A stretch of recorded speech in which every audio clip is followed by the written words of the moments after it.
Bismillahirrahmanirrahim. Bismillahirrahmanirrahim. Assalamualaikum warahmatullahi wabarakatuh. Petir bukan sembarang petir. Petir menyambar rumah si yoga. Terima kasih kepada yang sudah hadir. Semoga semuanya masuk surga.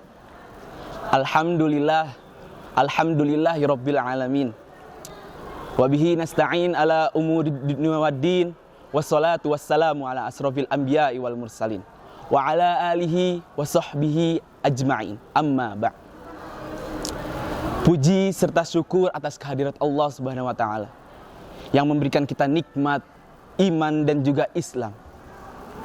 Salawat serta salam tak lupa kita limpah curahkan kepada baginda Nabi Muhammad sallallahu alaihi wasallam. Beliau yang membawa kita dari zaman kegelapan hingga zaman terang benderang seperti saat ini. Rasulullah sallallahu alaihi wasallam bersabda dalam hadisnya, barang siapa yang meninggal membawa hutang, maka ketika hari kiamat ia tidak akan bisa dilunasi dengan dirham ataupun sejenisnya. Akan tetapi hutang itu akan dilunasi dengan kebaikan dan keburukan yang dimilikinya. Hadis riwayat Ibnu Majah. Wahai saudara-saudaraku, wahai teman-teman muslim dan muslimah, perkara hutang bukanlah perkara kecil, bukan perkara sepele, akan tetapi perkara yang sangat besar. Kadangkala kita menganggapnya itu hal remeh-temeh, 1.000, 2.000, ataupun 5.000. Yang namanya hutang itu akan tetap menjadi hutang. Tidak ada kata hutang selesai kecuali ada ikhlas di situ. Kecuali yang dihutanginya itu merasa ikhlas ataupun mengatakan ikhlas. Dan akad hutang itu harus jelas.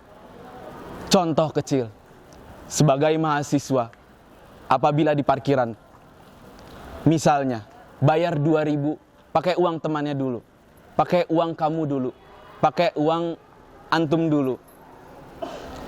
Itu adalah hutang, saudara-saudaraku. 2.000 itu akan ditagih hingga akhir hayat kita, hingga hari kiamat. Kemudian di dalam Al-Quran, Allah Subhanahu wa ta'ala menegaskan di dalam surat Al-Baqarah yang ayatnya terpanjang di dalam Al-Quran, ayat 282 yang berbunyi, A'udzu billahi minasyaitonir rajim. Ya ayyuhalladzina amanu idza tadayantum bidainin ila ajalin musamman faktubuh wal yaktub bainakum katibun bil 'adl ila akhir ayat.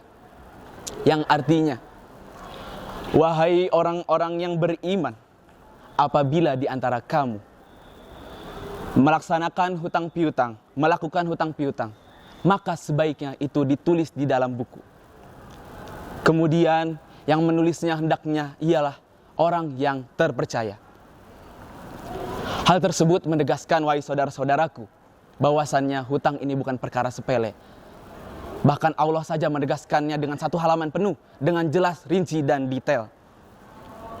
Maka dari itu, ketika kita hidup tanpa hutang, kita akan tenang, kita akan tentram, tidak ada rentenir ke rumah, tidak ada gedor-gedor rumah, tidak ada lagi kasus-kasus bahwasannya kabur dari rumah atau sampai bahkan jual ginjal, saudara-saudaraku. Anaknya berhutang, ibunya membayar. Anaknya berjudi, ibunya membayar. Di mana letak hati seorang anak, wahai saudara-saudaraku? Maka dari itu, kita sebagai umat muslim yang baik, umat muslimah yang baik, hutang harus segera dibayar. Ketika kita meninggal pun, maka keluarganya akan menyampaikan yang paling utama adalah, jika si fulan, jika si fulana mempunyai hutang, tolong diberitahukan. Agar apa? Agar dibayarkan. Agar ketika kelak hari kiamat, ia tidak mempunyai hutang dan lunas semua hutangnya. Kurang lebihnya mohon maaf, karena kesempurnaan hanya milik Allah. Wassalamualaikum warahmatullahi wabarakatuh.